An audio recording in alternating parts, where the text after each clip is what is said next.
Hello there, traveler. Whatever space you might be in, whatever journey you might be currently undertaking and on. As always, we're given the opportunity to come back to our breath.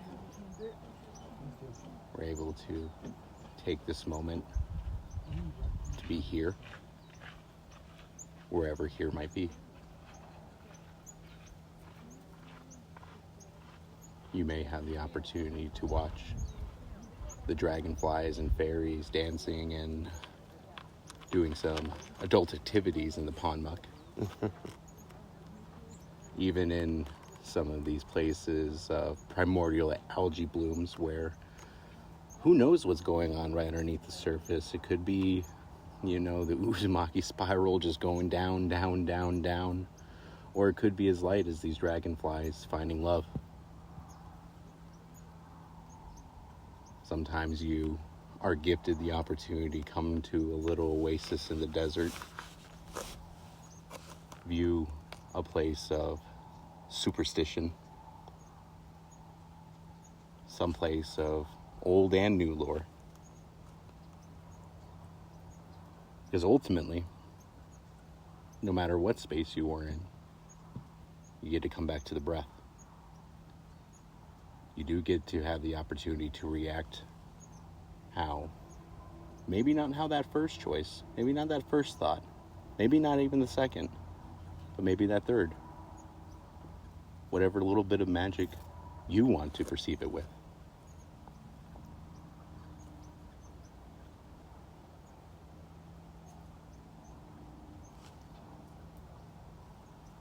Take a breath. Just noticing where your body's natural rhythm is at. Where are you holding on to tension? Where are you easy right now?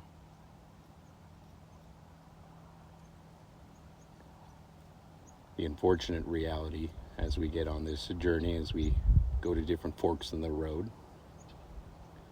is the path is always changing.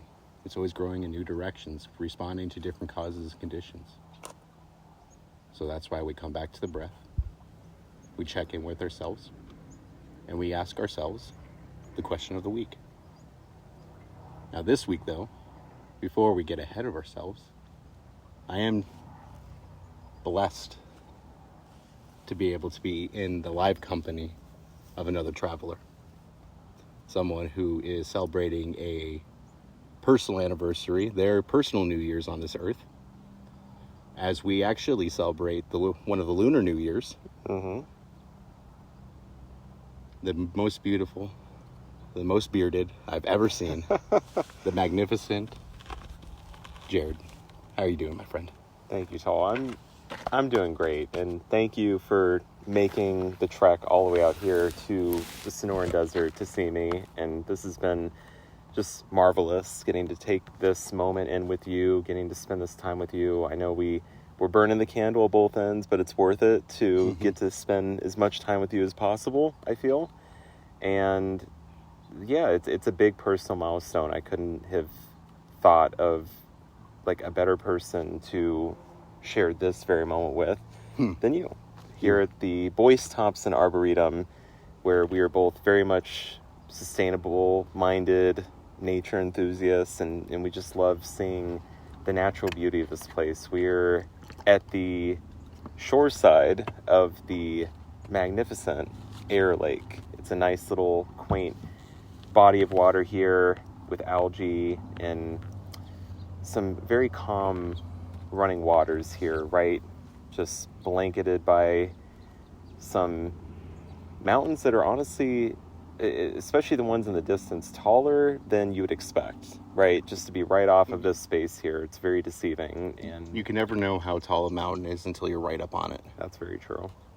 That is very true. And, just to have this lake and these mountains serve as a boundary to this quite literally gorgeous arboretum. It is just quite the sight to behold. And I have been here twice now in my life, once with my family and now once with you. And I'm just glad that we get to share the space together today. This is truly wonderful, and I'm so grateful that you invested the time, energy, and money to come out and have this experience. First of all, you honor me. Thank you again. I appreciate that. It is an absolute blessing to be able to be out here and to celebrate a couple of very important milestones. Yes, and indeed. to take a moment to use the resources to intentionally make some transactionalized space in my own personal life and my own personal journey where my growth is at, and to be able to truly just take a moment to slow down. Like Jared is describing, we are in a place of just some of the most beauty that the Sonoran Desert has to offer. We're in a place that has some fantastic lore in it. We're in a little place of sanctuary right now where we are in, I don't know, it's early October. It's about 100 degrees outside, about 10 a.m. right now. We're sweating, and we're just at this beautiful lake enjoying a peaceful moment together. We're vibing. It is a gift. Look at that mountain right up there. For audio content, yeah, looking at the mountain, perfect. Flanked by a cactus, a saguaro cactus. Hey, I'm trying to describe a scene here, Tall. Yeah, we'll post it on the YouTube. Yeah. It's in the distance, and it's just, again, the sight lines here are just wonderful and truly breathtaking what we're able to see here at the Arboretum. And very quiet, very still, definitely a great natural recording space. And for those of you that do travel through the Phoenix metro area or anywhere close, please consider paying the Boyce Thompson Arboretum a visit. They are not for profit, and they could definitely use the support. They are providing a wonderful space to walk through, and they sell a lot of local goods, plants. Specifically in a city that really struggles, I believe, with having green spaces and natural spaces, and spaces still dedicated to whatever dedication to the natural environment, really inside of the Phoenix metropolitan area, outside of the South Mountain Preserve and North Mountain Preserve. You really struggle to find any kind of non-brown or commercialized space. So realistically, in a space that has been absolutely decimated by anthropologic activities, to really have an area where it is dedicated to some kind of natural preservation or interaction, I think is a really, really important theme that we have on our descent here, right? Yes, absolutely. And a very important call out, Jared. So when you're talking about giving people who might be traveling on through this area of the desert, you could do far worse than spending your time coming here and enjoying a moment. You know what would be really meta, travelers, is if you were to pay the Boyce Thompson Arboretum a visit, if you are in the area, and you were to make your way out to Air Lake, which is at the back of this preserve, and you were to sit on a bench right by the lake, you could be listening to us talking from this very spot, but just at a different point forward in time. And we can be, it would be a true honor, traveler, to at any point in time and space co-inhabit the same space together. Agreed.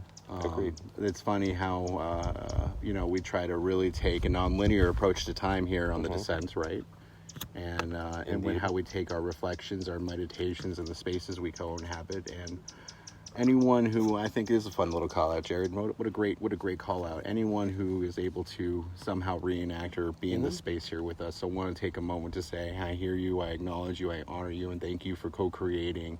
Yes. And I'm going to be a little selfish in saying taking care of, being a good steward of these spaces, and coming forward with the compassion and care that entitles. Indeed. And we have these beautiful tall grasses right in front of us. It's almost like a natural barrier, if you will, a natural wall. A little place of refuge, and I really do believe that you can find those and make those in all these different places, and I think it's one of the gifts along the journey. I agree. Shaded by some trees. I mean, we're really in the perfect spot here. So, with that being said, Tall, what is the question of the week? Or did you have anything else that you wanted to talk about where we're at? I'll kind of build off of you. Okay. You said that we're in a place of refuge. We're in a place of coming that is quiet right now, out of an intentional space for nature. A sanctuary in the desert. Correct. And we're quite literally at an oasis right now. We are. And I think one of the most important things is we come back to these spaces, right, and coming back to the present moment here and now, and actually taking those things is, well, the reality is we all love to future trip. We all like to look ahead. We always like to be moving towards something. Humans are creatures of change, creatures of tinkering. Even if we don't like it, we're inevitably changing our environment by existing. Even in our routine, we create change. Yes. So I think one of the most important things to do is, in a light way, in a place of compassion, and where we're coming from a mindfulness of stewardship of ourselves and the environment around us. I think it's important to ask ourselves, what are some near future goals? What's something that not looking down towards 2025 or distant in the future, or where nuclear energy is immediately accessible to everyone. Not looking for your ultimate job, or what do you want to be when you grow up? Just looking for some very simple, you're here, wherever you're at right now, traveler. Where are some very near future things that you're working towards that you'd like to see? That's a great question. And I do have some answers cooked up for that. I think I will take more of a personal spin on this one. Okay. We've kind of talked about it a little bit, and I think to come full circle as we keep doing on this podcast and in this episode in particular. But I have a goal to grow out this beard. Yeah. It's a goal of mine. It's been a lifelong goal of yours, let's be honest. It has. It's been a long time since you met me. I've not really been able to grow a beard, and I'm getting closer and closer, and I'm picking up on the tools and the maintenance required to get there, and I see the progress, I see the growth, so I'm really trying to cultivate that. And, personally, I'm just working on, I turned 30, and I know it's just a number, but it's also like a moment of self-reflection. Like, I fucking did it. I've got here. You've survived 30 revolutions around how we measure time. Exactly. And, I have so many wonderful things in my life, including my family, and just, security in many aspects, and just a great all-around life and situation. But there's always room for improvement. I always believe in that. And I think for me personally, I'm like, how do I continue to express myself, attain the things that I want in life, and feel better about myself? So on top of like trying to grow out a beard, I'm thinking about investing in some personal training and, trying to work on myself to get kind of more of the, I guess, diet and exercise routine that I feel like is going to be, benefiting me in the long run. Can I supplement something here real quick? Of course. One of the things that I really want to talk about is actually from our conversation last night with Antasia. Yes. When you're talking about growing out this beard, and you're talking about it, it's not just from the physical standpoint of being some mass-presenting person who's growing a beard and everything like this. We actually had a pretty in-depth conversation about literally product, literally the self-care routine of like what it looks like to maintain, and what it looks like to potentially get outside the comfort zone and looking at some black-owned brands, right, for your, and everything like that, and like what is that within the sustainability lens that we talk about and everything like that. Shout out, I used some last night. There you go. It was, we got a little bee coming by and saying hello. It's quite literally, I want to say that, this beard isn't just simply I have a beard.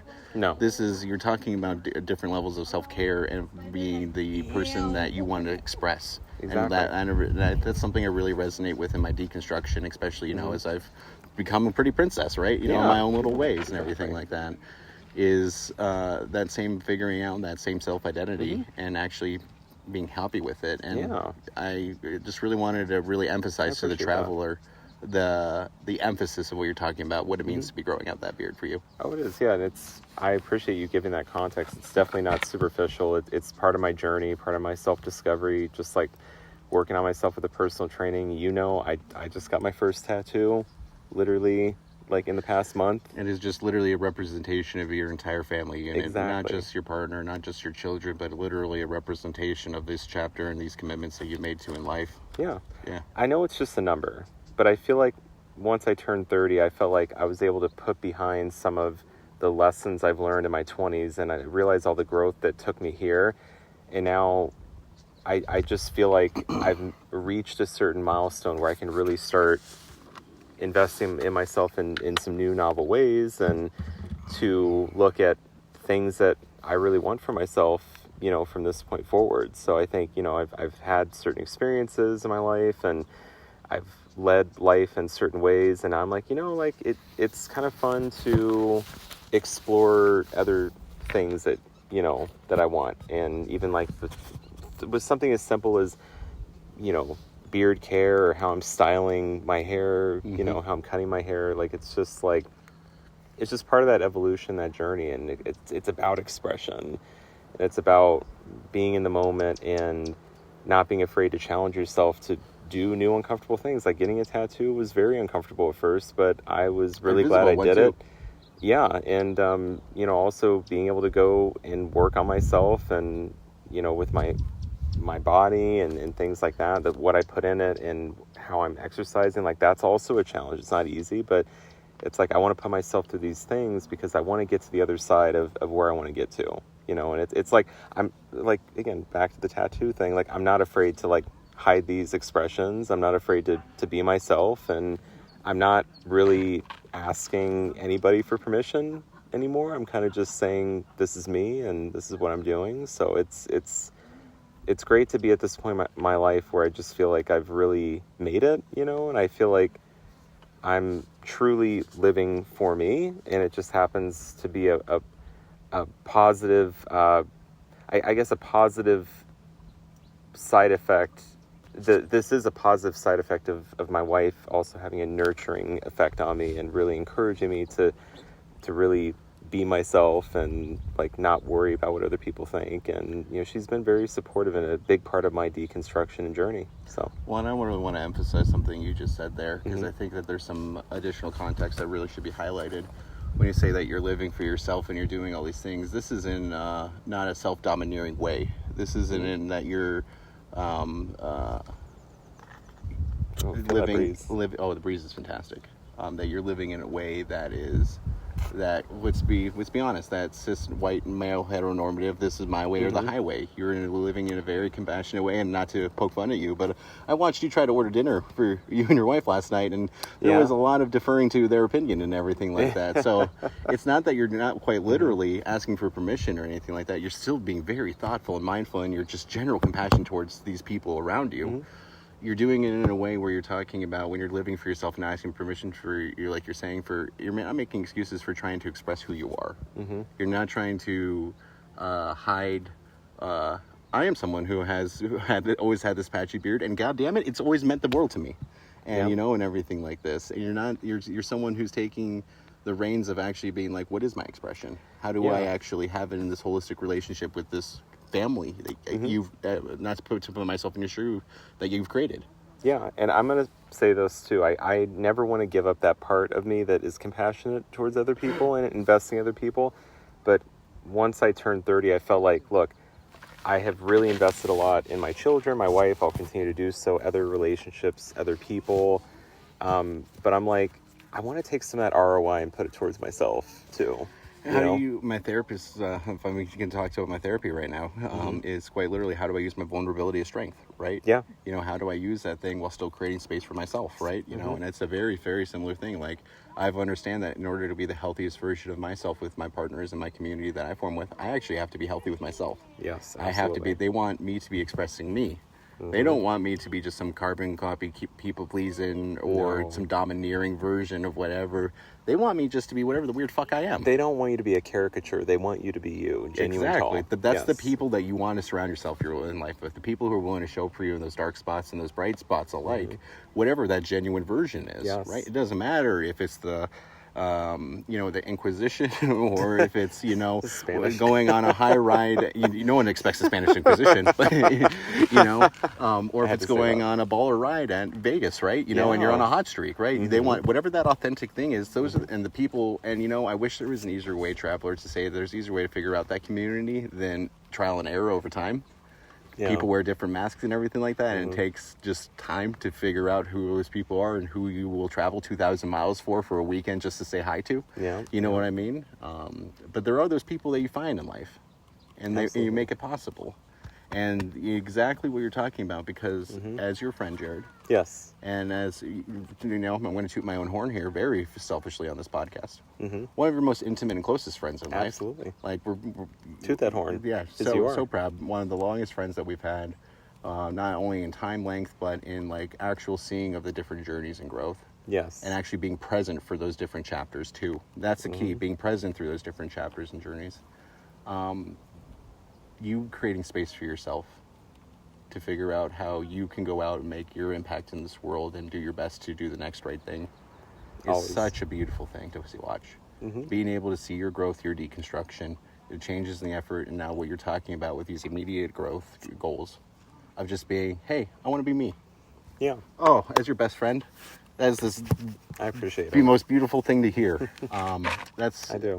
I am so excited to be able to walk this journey with you, to Thank be you. able to be at an oasis currently and to stop for a moment and to tell you that all I want to see of you is wherever this little beautiful butterfly grows into in its next metamorphosis, wherever this journey keeps taking you, wherever these different plateaus are, wherever these different growth spots are, however suave that beard becomes, wherever how beautiful your family grows as they all grow into themselves, as Antasia continues to be the most powerful impact on you Oh, yes. in the best way possible. I'm just excited to be able to see whatever those continued growth is in you, and to see here as your friend that that's where your mental game is at, where you're focused on and figuring out your healthiness. Makes me really proud of you. I appreciate it. I really do. And shout out to Black Girl Magic. Oh, you fell into that spell, I did, but I'm... and it worked its magic. Smitten. It worked its magic. It did, absolutely. Oh, So tell me, Tal, do you have an answer to the question of the week? I do have a couple, as you did too. It's not just one. This is something it's really hard for me to actually slow down and not be working on sometimes. I think my immediate term goals, when I think of that, I'm probably thinking about until the end of how we mark our Gregorian calendar currently. That's kind of my next immediate goals in this next year, and this trying to lay the groundwork for this next foundation and this next chapter that's starting to brew. Yeah. Learn, first and foremost, enjoying winter, enjoying fall, slowing down, rest. Want to make sure I'm still actually giving into that magic and actually giving myself that space, that grace, to continue to work on closing and opening my house while giving myself rest.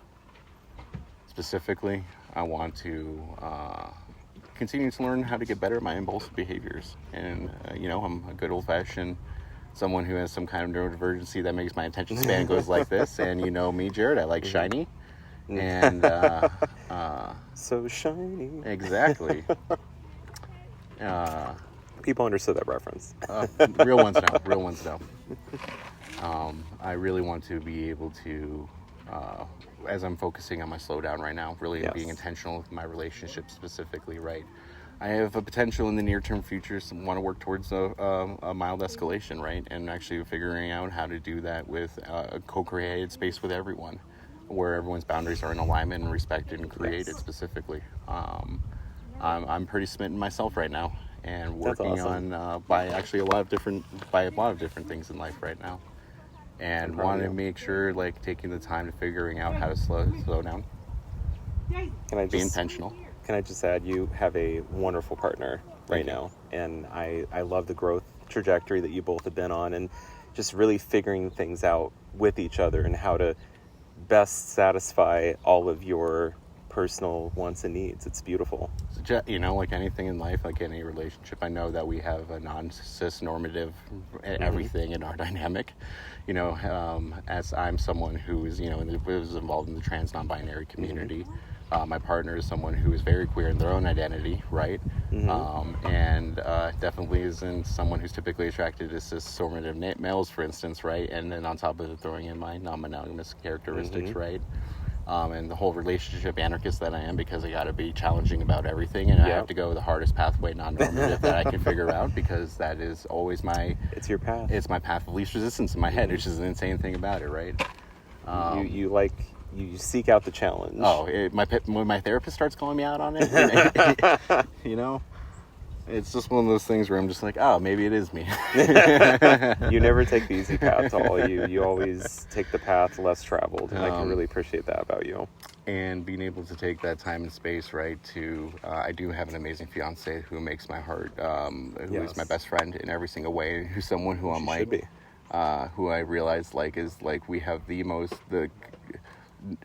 as we present is the most far away from actually our expression. Yes. And while we just express as ourselves, though, at the same time. Right. It's a wild little dichotomy, right? That is pretty neat. Specifically, right, being able to learn how to, and especially someone who's not monogamous like myself, being able to learn how to slow down, show up and make sure I'm satisfying and being present with that relationship, and not just being present for it, but an active participant. Yes. While at the same time slowing down, forming a new connection, and learning how to take the time to slow down, be patient, so I can learn how to build the steps to escalate. Right. Absolutely. And actually have ideally, right, a sustainable partnership with someone who is part of that community, whatever that looks like, right? Yeah. And being able to go through those challenges, right, and actually have those different abilities to be seen by people like that is one of the most insane things, right? Because you have to be so vulnerable and actually to slow down and show up for multiple people in an intimate way like that, right? That's hard. It takes a lot of energy and effort. And it's something that, is something that I'm on this journey. It's one of the recurring themes on the descent, as we've talked about, right? We talked about it in a couple of different spots. And being able to be here in this space and go through some of the de-escalations that I've gone through, some of the challenges that that's looked like, and some of the actual raw conversations. Like the current boundaries that I'm working on my therapy journey are working on, like, oh shit, I've had this sense of shame that I probably held on to since childhood that's really led to a lot of different people-pleasing behaviors, which made me conflict avoidant in certain pretty challenging spots. And I'm like, oh wait, so that's how far, like, working on these challenges and learning how to be my authentic self and giving myself space while working different vulnerabilities and different relationship dynamics. I'm like, that's a pretty fucking cool thing, and it makes me really proud of, like, the person I become, actually. I would agree with that. And so to be specifically, like, in this intersection, right, because I do believe in the intersection of all this, right? Yeah. Of being able to be at this place of working at these different relationships and trying my best to be sustainable in them with myself still present, like you were talking about. Very similar, like we're at this age now where I'm, like, very much thinking, like, oh, I need space in this. In order for me to actually be partners with both these people, or just any people in general, I need to still be my own active participant myself, because if I just go into whatever long-term relationship dynamics, not necessarily full-on codependency or anything like that, but just like this, like, mental processes that you're in the long-term dynamics and trying to survive every day in capitalism, that becomes literally your survival person. And like, so like that, being able to literally understand how you can have your own identity in that while still going through insane financial survival challenges of life, general war in the Middle East again, all the bullshit that's going on and everything like that politics is so revolutionary, in my opinion, right? Being able just to sit here at the Oasis and to be happy and be healthy, be okay, is, I think, my immediate goals is to continue to just be okay in these dark spots in the cave, these bright spots in the forest, when we're enjoying the campfire at night, when I am just grinding on the train commute, right? You know, and just the most crazy, being a part of someone else's mental health episode sometimes, right? Yeah. And being able to be there when some of the close people I'm at in life with are going through some of the darkest spots in the cave that I've ever heard of, right? Yeah. And being able to be there with them and just make shadow puppets. And it's okay, not having to fix everything, not having to have every solution, right? That's awesome. Just continuing as much of a cop-out as this entire rant and yap session is. Just being able to continue to be present for these next individual things that I'm working on is realistically my goal. Being present is so important in life. It really is. And I mean, I love everything you had to say, and I feel like while our journeys are different, they're not too different. Like, we're both working on ourselves and trying to figure out what are those healthy next steps for us to continue to express ourselves and to lean into who we are, right? And to have those healthy boundaries with other people. It's important, right? Like, we're biased. We're walking a very similar path, unfortunately, whether we like to admit it or not. We're best friends, Jared. I think when we come on these commonalities, we're like, yeah, of course, it's because we like that because we like to walk the same path together, just different little shoots offs, right? And everything like that. Exactly. And I mean, I love what you had to say about your fiance, because, like, my wife and I, we actually just had a conversation in the car before picking you up from the airport last night. Was like, in the context of relationships, I'm like, of course we both have best friends, But I'm like, if I'm not your best friend, then we have a problem, at least in our type of relationship dynamic. Some people may not feel that way about their romantic partner, but like your partner should always be your best friend, like your ultimate best friend, because that's your ride or die. That's your person. That's a person that you'll go to bat for anything. That doesn't diminish your best friends, but again, you have to truly be best friends with the person that you're with, right? I think that when you're I'm someone who is demisexual first and foremost, right? So I do come from a biased perspective, but I believe that the people that you commit to in those long-term relationships with, and the people that you show up with on a daily basis with, that's what that's the ideal dichotomy, right? I think that if you're not in a situation with that, one, you should probably leave if it's immediately safe and accessible for you. And two, it's like it needs to be, and that's not the thing, that it's not actively work. It's understanding that this person, like, there's going to be times where you are frustrated with them. Of course. You have some really nasty moments with them, actually, you know? That's part of life. That's actually someone who is your best friend, who's able to be with you in those challenging moments and be compassionate and treat you with the respect you deserve. Absolutely. Like, for instance, the line in the sand for a lot of my boundaries, to get real vulnerable here real quick, is not be mean. Once it's mean, I'm out. That's that simple. It's that is. I love it. And it's because of what my grandfather taught me of it taking two people to fight. Like, you don't need to be mean to that person. You never need to be mean. You can have some really challenging. You don't have to agree. You can have some really hard disagreements. You can have some reactive spaces. You have to be mean. And once it's one of the person says, "Hey, that hurt. That's mean," that's a stop. That's that boundary right there, right? And that's kind of been, honestly, to get as vulnerable as possible, traveler, that's kind of my gauge with it. Those are, when I go through these life challenges, that's my indication of people who are able to respect that or not. People who continuously, once I'm like, hey, this hurts and this is mean, and aren't able to respect that boundary, those are the people I keep on my journey. Yeah, those people, you know. Yeah. And I'm not in it as someone who's from me is not hierarchical in my commitments inherently, right? And it comes from an approach like that.